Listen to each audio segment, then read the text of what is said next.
Podcast Cepal. Podcast Cepal. O podcast dedicado à liderança evangélica de língua portuguesa.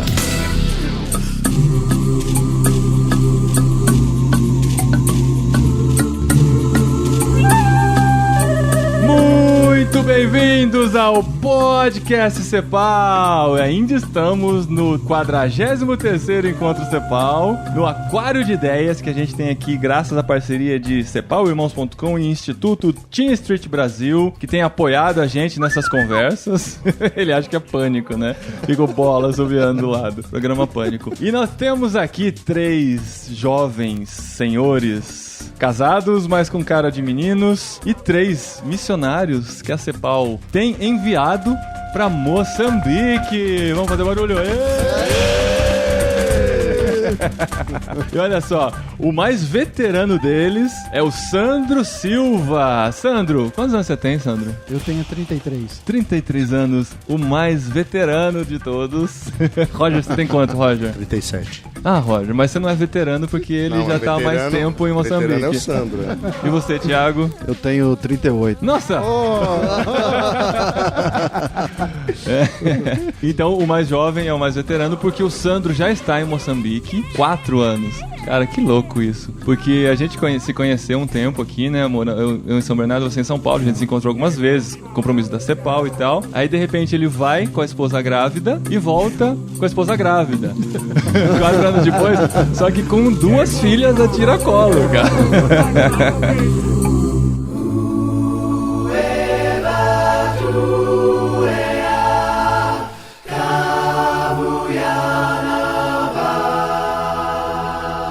E aí, Sandrão, como é que tá Moçambique? Muito bom, prazer estar com vocês. Moçambique tá muito bem, graças a Deus. Meu filho já sabe que Moçambique é um dos países que fala português do mundo. Ele muito sabe. Bom isso. Isso é bom. Na verdade, nossa filha saiu daqui com 28 dias. Ah, tá. Quando nós fomos enviados no culto aqui na Cepal em 2012, então ela tava com 28 dias. E hoje o Thiago e a Suzana, então, foram enviados com um filho com quanto tempo? Um filho com 4 anos, Samuel, e tem o Timóteo com 4 meses. Olha só. Cara, que legal. Então, só pra vocês entenderem, o Sandro já está lá há 4 anos, o Roger e sua esposa Ludmila e seus filhos Dedé e Dudu e Dedé. Dudu 9, Dedé 7, que vão conosco, né? E vão junto, estão se preparando, né? Acabaram de entrar pra Cepal. E um testemunho legal, né, pessoal, é porque assim, o Roger e a Lud sempre foram nossos parceiros, sempre estiveram junto com a gente sempre conversou muito sobre missões, sobre Cepal. E a gente viu a evolução do Roger e da família pensando em missões e cada vez mais com o coração nisso. Só que a gente, por mudar de cidade, a gente era da mesma igreja, por mudar de cidade, a gente ficou com um contato mais remoto. E de repente o Cassiano manda no grupo dos missionários da Cepal, recebam os novos missionários da Cepal, aí tem lá a foto tá eu lá, né? Roger e Lud com a família. Eu falei, caramba, legal, cara, que notícia maravilhosa. A gente ficou muito feliz mesmo. E o Thiago e a família, qual é o nome da esposa? Suzana, a esposa. O Thiago e a Suzana com a família já estão prontos para serem enviados para Moçambique, né, Thiago? Isso. Na verdade, acabou de ser feito o envio oficial aqui no Acabamos de ser enviado. Aqui no Encontro Cepal, a gente acabou de descer do palco lá com eles para enviá-los. A gente embarca em julho para África do Sul. Em julho de 2016. Em julho de 2016. Talvez vocês estejam ouvindo um pouquinho depois desse programa, eles já estarão por lá, porque os programas aqui do Aquário de 10 vão ser distribuídos durante o ano, então vocês já vão estar lá, mas o pessoal vai saber da sua expectativa. Vamos para África do Sul, ficaremos de 4 a 5 meses, que é o tempo que o Sandro e a Clarice voltam para lá. Eu pensei que você ia falar, é o tempo que eles precisam arrumar a casa, para receber vocês. Quando o Sandro e a Clarissa não voltam, a gente fica na África do Sul. Fazendo o que lá? Lá a gente vai para uma imersão em inglês. Já vai servir também de um momento de transição.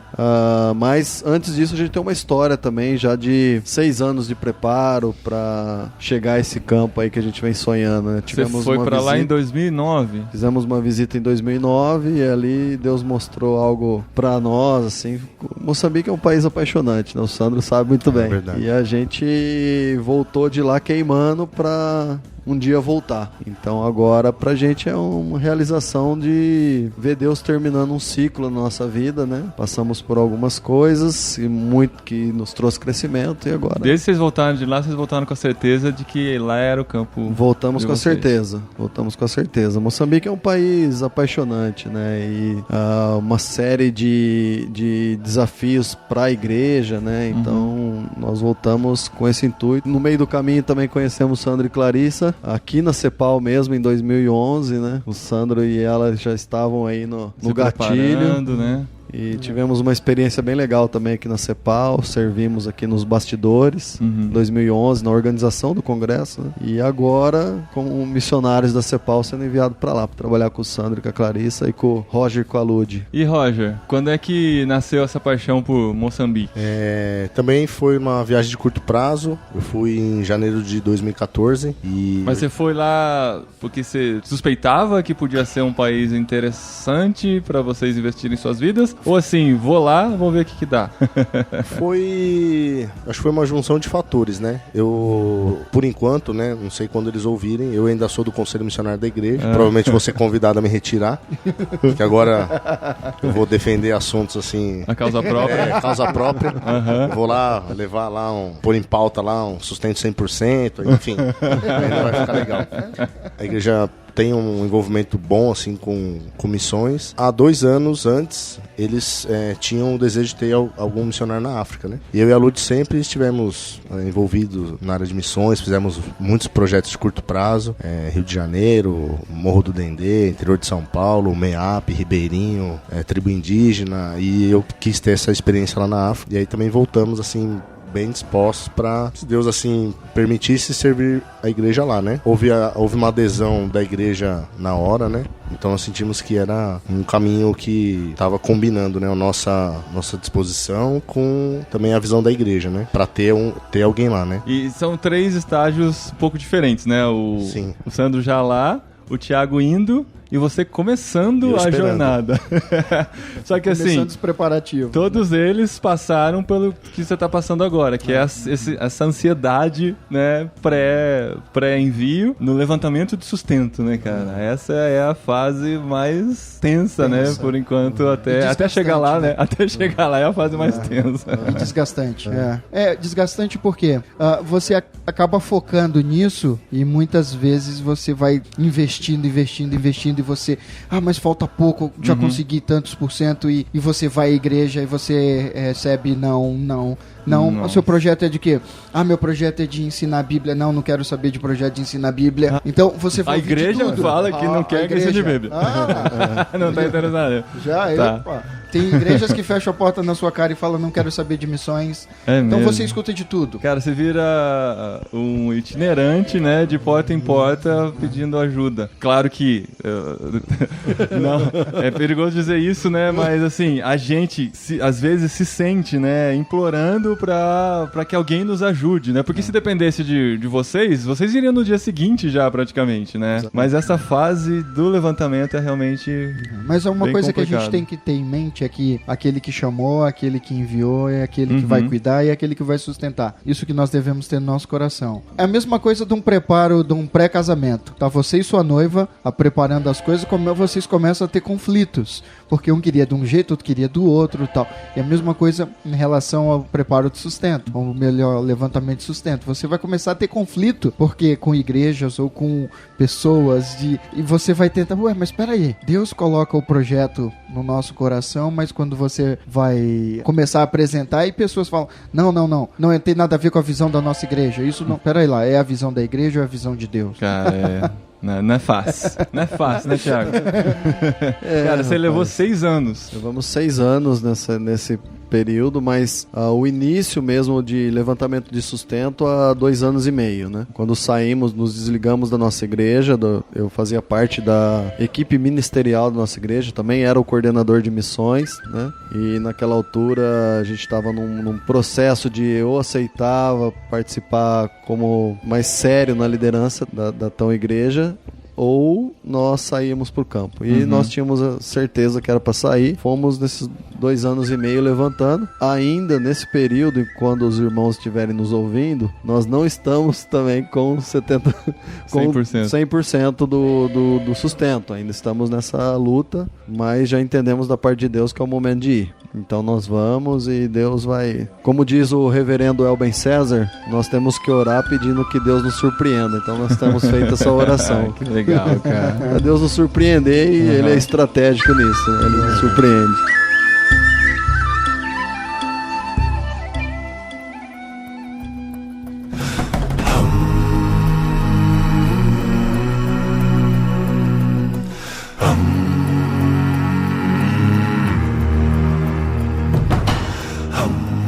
E, Roger, antes da gente fazer as perguntas direto pro Sandro, que já tá lá, eu quero saber um pouquinho da expectativa de vocês e o que você viu na sua viagem para Moçambique que chamou a sua atenção. Eu vi muita carência, né? E pensando na parte eclesiástica, muita carência da igreja, né? Carência econômica, social, isso tem e não tem só lá, né? Mas a carência, assim, eclesiástica, pude presenciar as pessoas vindo pedir para que quando eu fosse embora eu deixasse a minha Bíblia para ele, porque ele não tinha. Ou a pessoa chegar na igreja com a Bíblia rasgada, sei lá, começando em Josué, sabe? Um pedaço da Bíblia é o que ele leva para a igreja. Também um rapaz de 21 anos, pastor de uma igreja com 50 membros, também 2 horas de beira. O que é isso? 2 horas de beira? É Beira a cidade que eu fui, né? Ah, tá. A cidade mais metrópole. Pensei que era uma gíria lá de Moçambique. Então eu fui para a cidade de Beira, no centro de Moçambique, acho que 2ª ou 3ª maior cidade de Moçambique. Tá. E 2 horas de viagem numa vila assim africana mesmo. Viagem de carro. Rapaz, 21 anos, toca uma igreja com 50 membros, com todas as deficiências e dificuldades que ele tem, né? E carências, né? Inclusive de capacitação teológica, né? Entendi. Mas tá lá, servindo, a igreja se reunindo e as coisas acontecendo. Isso a gente observou também, né?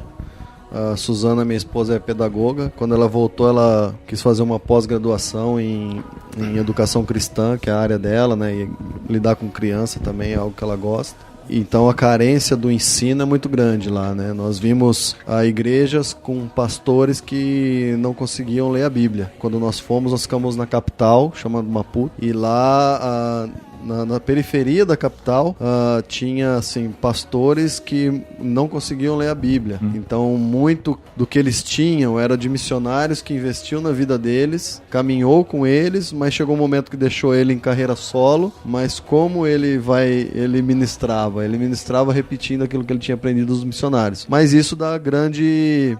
você percebe o sincretismo dentro da igreja, você percebe ainda...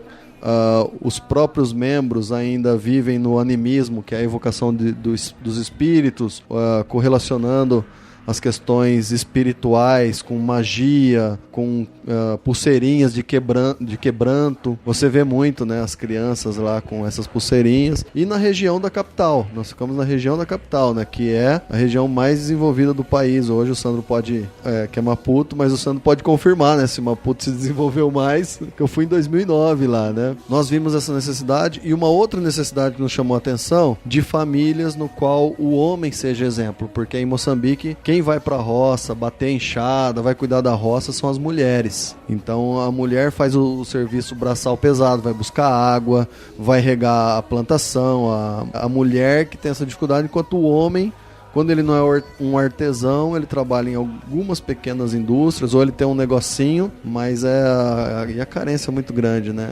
Então, homens que sejam exemplo. Notamos também um trabalho muito grande de mulheres missionárias, algumas assim, não criticando, mas com muitos anos de vivência lá, mas lá é uma cultura totalmente patriarcal, né? Então a mulher tem pouca expressão dentro daquela sociedade. Então as próprias missionárias que estavam lá, fazendo um trabalho de formiguinha, muito bom, muito dedicados, mulheres santas mesmo, mas com pouca eficácia na própria igreja, porque ela não consegue ter uma expressão muito forte dentro da igreja, né?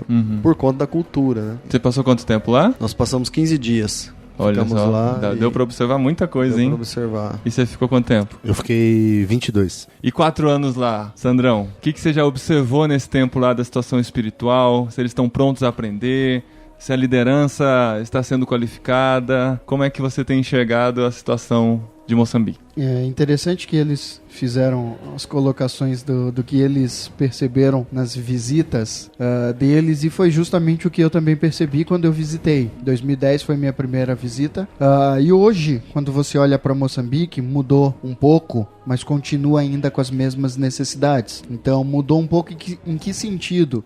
Você olha que a igreja começa a ter um desenvolvimento, mas sempre no meio do trigo cresce o maldito joio. O maldito joio.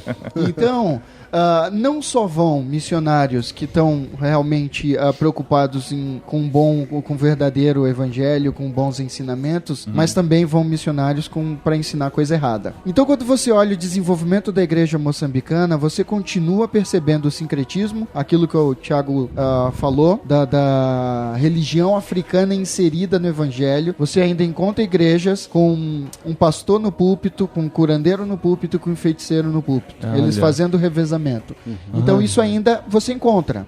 É lógico que você não vai encontrar no centro de Maputo, mas você vai encontrar afastado. Mas no centro de Maputo você vai encontrar cristãos que hoje eles estão na igreja, mas amanhã eles vão fazer uma visitinha ao curandeiro, porque o próprio pastor abençoa ele e fala: eu te abençoo para você ir ao curandeiro. Então, normalmente em nome de Jesus, trabalho... Né? Exatamente. Então, você olha que a necessidade de Moçambique é muito grande. Tanto que você vai pesquisar hoje, a maioria desses sites de pesquisas vão mostrar que Moçambique tem 46% de cristãos. Mas quando você olha o número expressivo do cristão mesmo, você vai ver que esse número cai para 10 ou talvez menos. É a mesma coisa. Aqui no Brasil, o número de cristão é não sei quantos milhões. Mas se você for ver o número de cristãos realmente, ele vai cair. Então lá, esse sincretismo é muito grande. Mas graças a Deus, Deus tem preparado o coração deles. O coração deles, eles são muito humildes para aprenderem.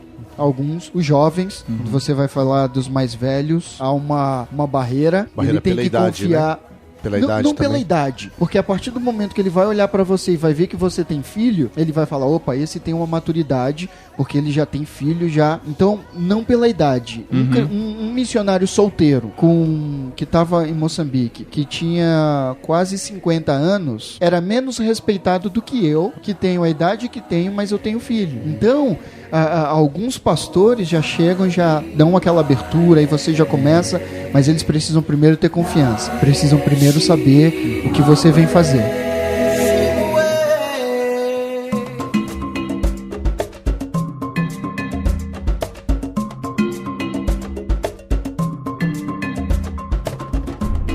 Com relação ao idioma, o português é dominante ou ainda tem algumas pessoas que não falam português, que tem seus dialetos locais? Como é que funciona a comunicação lá? Português é a língua oficial, mas a gente fala... Só no papel. É a língua oficial, mas não é a primeira língua. Não é a primeira. De muitos.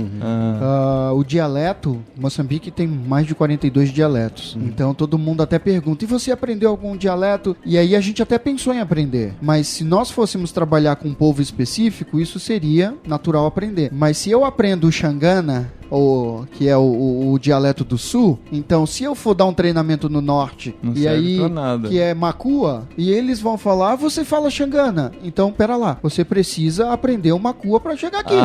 Senão ele não vai te ouvir. Imagina, vai ser mais uma barreira que a gente vai ter que ficar estudando quanto tempo pra poder falar. Então a gente resolveu não aprender, porque nós trabalhamos ao longo do país. Então a gente trabalha em Maputo, a gente vai pra Beira, a gente vai pra Nampula, a gente vai pra várias cidades, Chimoio, Inhambane. Nós estamos inseridos em várias cidades. Então o que a gente prefere? A gente prefere usar tradutor. Então a gente ora para que Deus abençoe e direcione o tradutor e fale aquilo que ele quer. Então toda vez que você pode pregar por você, né? Exatamente, você confia, né? E então não tem nenhuma vez que você prega sem tradutor? Tem. Tá. Se eu tô mais na cidade, então se eu tô na cidade de Maputo, no centro, eu prego sem tradutor. Agora, se eu for para uma zona... Deslocar um pouquinho do centro... mais afastada, eu falo zona porque eles lá falam zona, tá?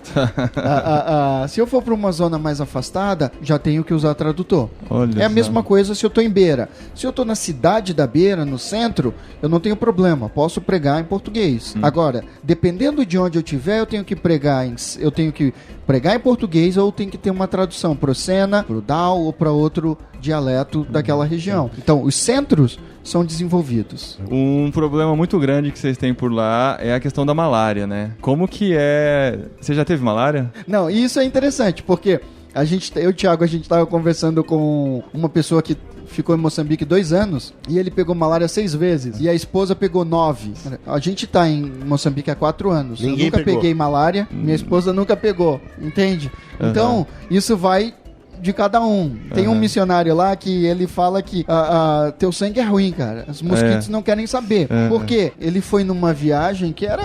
A gente fala viagem, mas era no quintal da casa dele. Um exemplo. Ele pegou malária. Eu fui num lugar, Alto Moloco, que é uma cidade, não tinha energia elétrica e não tinha água encanada e eu tinha que dormir no chão. E não peguei malária. E ele falou, como assim? Então, cara, só o mosquito não gostar do seu sangue, tá tudo bem, né? Eu não sei. Cara, não uso repelente, não tomo nada. Eu pegaria, acho que pondo o pé no país eu pegaria, porque eu sou repelente da galera, assim, sabe? Quando tô no meio de algum lugar que tem pernilongo, eu sou o primeiro a ser picado, não tem como. Eu não tenho muito problema com pernilongo também, não. Mas é tenso, né? E é um problema sério dentro do país. Sim, e tem uma mortalidade alta infantil até, né? Isso é uma das coisas.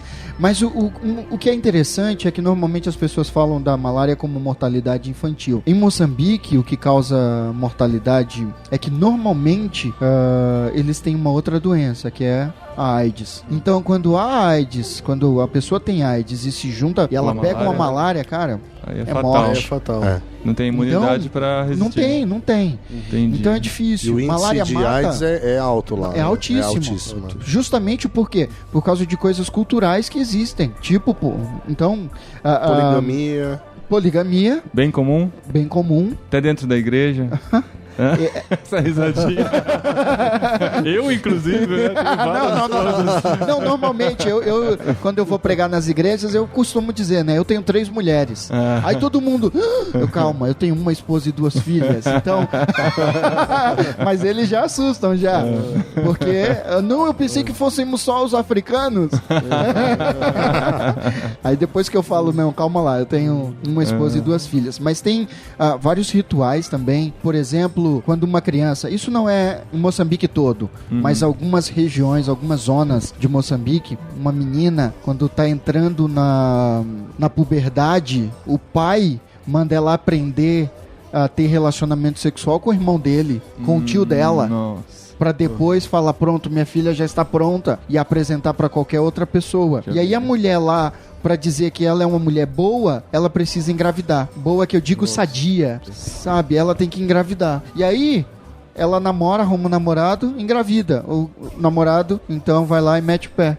Vai embora. E aí o que ela vai fazer? Vai largar o filho com os pais e vai atrás de outro homem pra poder sustentá-la e tal. E lá não tem esse negócio, né? Porque depois de há uns anos atrás, eu acho que houve até um burburinho aí, que o Papa foi na África e falou que era proibido usar preservativo. Então... Caramba. Beleza. Viu, mas o evangelho tem mudado isso porque as questões culturais são as mais intrínsecas, né? As mais resistentes. O evangelho tem transformado essas pessoas também em seus hábitos, em sua cultura? Só ele pode transformar, né? Então isso a gente tem visto, graças a Deus. Eu tenho trabalhado nesses 4 anos em alguns seminários, dando aula também em algumas igrejas. E é interessante ver a mudança de muitos pastores jovens. Tem um pastor que Ele tá há 3 anos no seminário e a gente tem trabalhado juntos. E ele entrou no seminário e ele plantou uma igreja neopentecostal. Uma igreja bem forte, bem enraizada culturalmente. E aí a gente começava, tinha aula e ele tinha muitas dúvidas. E ele já é um mestre, já tem um mestrado numa outra área, geografia, alguma coisa que eu não lembro. Então é um cara estudado, não é um cara qualquer.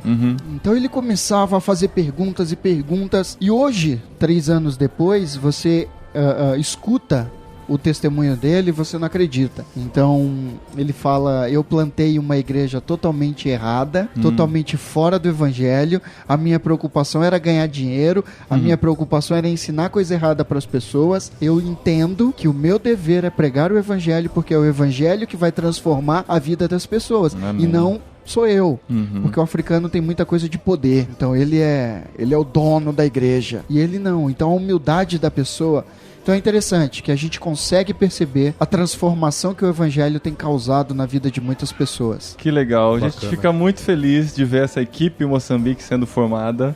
Vocês vão trabalhar juntos lá em breve, a gente vai ver isso acontecendo, graças a Deus. Então nossa oração, né, que Deus continue sustentando o seu trabalho lá, Sandro, enviando o Thiago, enviando o Roger e suas famílias, que lá seja um lugar muito transformado pelo Evangelho, né? A gente fica muito feliz por de alguma forma estar divulgando isso, fazendo parte disso também. E se quem está ouvindo quer participar disso, saiba que há espaço para você, né? Você pode ajudar a enviar, a manter esses missionários lá. Então entre em contato com a gente pelo site da CEPAL ou pelos seus próprios e-mails, né? Thiago, passa seu e-mail de contato. O meu é Thiago, sem H, então é Thiago as78@gmail.com. AS78. Qual é o seu sobrenome? Alves? Thiago Alves da Silva. Alves da Silva. Thiago AS78@gmail.com. Sandro? O meu é sandro.srbs@gmail.com. SRBS de bola, S. E Roger Yoshimura? O meu complicou. Roger Yoshimura@gmail. Melhor pegar no site da CEPAL. ou no post. Exatamente.